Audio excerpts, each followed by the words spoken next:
अस्सलाम वालेकुम। Last lecture के अंदर हमने बैक्टीरियोफेज का स्ट्रक्चर और उसके लाइफ साइकिल बड़ी डिटेल में देख लिए हैं और अभी हम मुख्तलिफ वायरल डिजीज़ को डिस्कस करेंगे। वन बाय वन हम देखेंगे ये मुख्तलिफ डिजीज़। सबसे पहले हम बात करते हैं स्मॉल पॉक्स की। इसका वायरस जो सा है यानी cause by the pox virus, ये डीएनए वायरस है और ये इन्वेल्प्ड है यानी इसके बाहर इन्वेल्प होता है। हिस्ट्री की बात करें, occurred as epidemic in China. Epidemic कहते हैं वबाई मरज़ जो पूरे इलाके को अपने घेर में ले लेता है। ये कब से आ रही है? 12th सेंचुरी BC यानी बिफोर क्राइस्ट, 12 सदी ईसवी से पहले बिफोर क्राइस्ट ये बीमारी आ रही है। कब तक? अनटिल 20th सेंचुरी, 20वीं सेंचुरी के मिडल तक तकरीबन ये बीमारी एज एपिडेमिक आती रही है मुख्तलिफ हिस्सों में और चाइना में भी। सिम्टम्स और इफेक्ट्स की बात करें तो इसमें क्या होता है? Raised fluid filled vesicles on the body, यानी जिस्म पे उभरे हुए फ्लूइड फील्ड पस वगैरह से पानी से भरे हुए छाले वेजिकल्स बन जाती हैं और वो बाद में क्या हो जाता है? बिकम पस्चुल्स। बाद में वो आप कह लें कि उनमें रेशा भर जाता है, वो फिंसियाँ बन जाती हैं एक किस्म की लेटर बाद में। फॉर्म पिटेड स्केर, और फिंसी के बाद बिल्कुल इसी तरह जिस तरह कोई ज़ख़म होता है, जब वो ज़ख़म ठीक हो रहा हो तो ऊपर एक ब्राउन कलर सा एक पिटेड स्केर बन जाता है, जिसे हम क्रीन्ड भी कहते हैं। तो आखिर में वो जो फिंसी है वो पिटेड स्केर एक यानी उस पर जिस्म के ऊपर एक निशान बन जाता है, पिट स्केर बन जाता है सख्त सा, और उस कंडीशन को हम कहते हैं द पॉक्स। प्रिवेंशन की बात करें तो 1950 की दहाई में इसकी वैक्सीनेशन और इम्यूनाइजेशन वगैरह और अदर कंट्रोल मैयर से ये डिजीज़ जो सी है वो काफ़ी कम हो गई है। Occurrence still present in the third world countries, अभी भी जो थर्ड वर्ल्ड कंट्रीज़ हैं, गरीब ममालिक वगैरह, वहाँ पे बीमारी मौजूद है, वैसे दुनिया से काफ़ी हद तक ख़त्म हो गई है।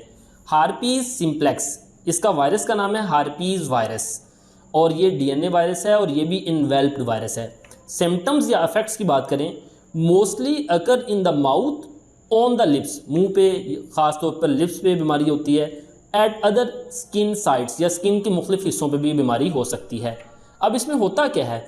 वेस्क्यूलर लीजन्स फॉर्म, यानी इसमें भी लीजन्स दाने बनते हैं in epithelial layer of the ectodermal tissue, यानी जिल्द की जो ऊपर वाली लेयर है वो एक्टोडर्मल टिश्यूज़ हैं और ये एपिथेलियम मसलन माउथ की जो इंटरनल लेयर है बाहर वाली एपिथेलियम, वहाँ पे ये आ सकती है बीमारी। इसकी इकसाम की बात करें तो ये एक ओरल हार्पीज़ होती है और एक जेनिटल हार्पीज़।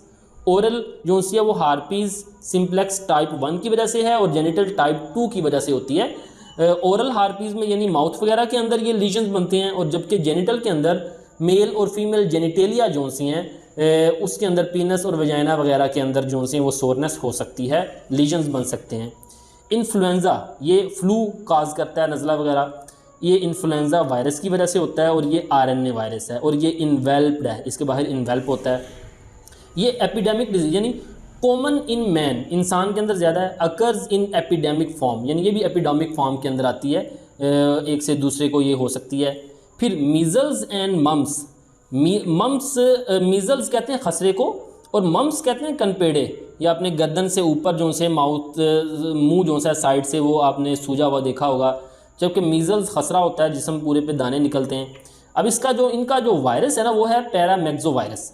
पैरामेक्सो वायरस दरअसल एक वायरस नहीं है बल्कि वायरस की पूरी फैमिलीज़ है जिसमें बहुत से वायरसेस शामिल हैं और ये RNA वायरस हैं और ये भी इन्वेल्प्ड होते हैं। ऑकरेंस की बात करें तो हाईली कंटेजियस, कंटेजियस कहते हैं जो कंटेक्ट से फैलती है एक से दूसरे में। वाइड स्प्रेड, बहुत ज़्यादा इलाकों में ये वाइडली स्प्रेड है, बहुत ज़्यादा फैली हुई है। रेयरली फैटल, लेकिन ये जानलेवा नहीं होती। फैटल कहते हैं जानलेवा। 60% of the adults immune to it, यानी इस बीमारी से ये जो मम्स है 60% तक जो अडल्ट्स हैं वो इम्यून होते हैं। उसकी क्या वजह देखें, जब ये वायरस बॉडी में आता है ना तो बॉडी उस वायरस के अगेंस्ट एंटीबॉडीज़, यानी हमारे वाइट ब्लड सेल उसके अगेंस्ट एंटीबॉडीज़ बना देते हैं। अब 60% ऐसा होता है कि वायरस जिस्म को बीमार नहीं कर पाता, एंटीबॉडीज़ बन जाती हैं। जब एक दफ़ा एंटीबॉडीज़ बन जाती हैं वो जिस्म में हमेशा रहती हैं और दोबारा यानी वो जानदार वो जो इंसान है वो इम्यून हो जाता है उस बीमारी से, उसमें एंटीबॉडीज़ बन जाती हैं और दोबारा ये बीमारी अटैक नहीं करती। इसी तरह मीज़ल्स खसरा is a common disease among children, बच्चों में ज़्यादा होता है, अडल्ट्स में भी, पूरी दुनिया में बीमारी मौजूद है। और ये क्या करती है? Develops immunity in its victim.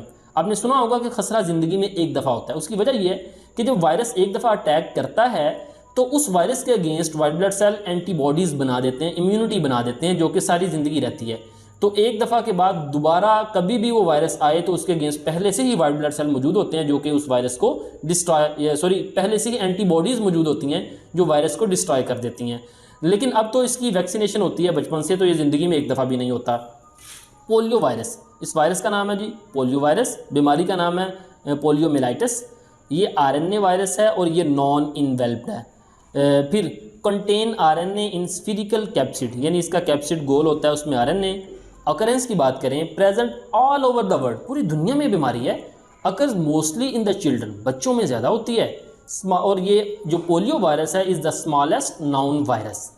अब the age at which primary infection occur, यानी जब शुरू में इन्फेक्शन होता है, depends upon social and economic factor, यानी उस इलाके की उन लोगों की सोशो इकोनॉमिक फैक्टर्स पर डिपेंड करता है। अब जाहिर बात है सोशल रहन सहन, उनका रहन किस तरह सहन किस तरह का है, हाइजेनिक है या अनहाइजेनिक है। और याद रखें ये जो सोशल फैक्टर है ये इकोनॉमिक फैक्टर से लिंक करता है, आप कह सकते हैं सोशो इकोनॉमिक फैक्टर।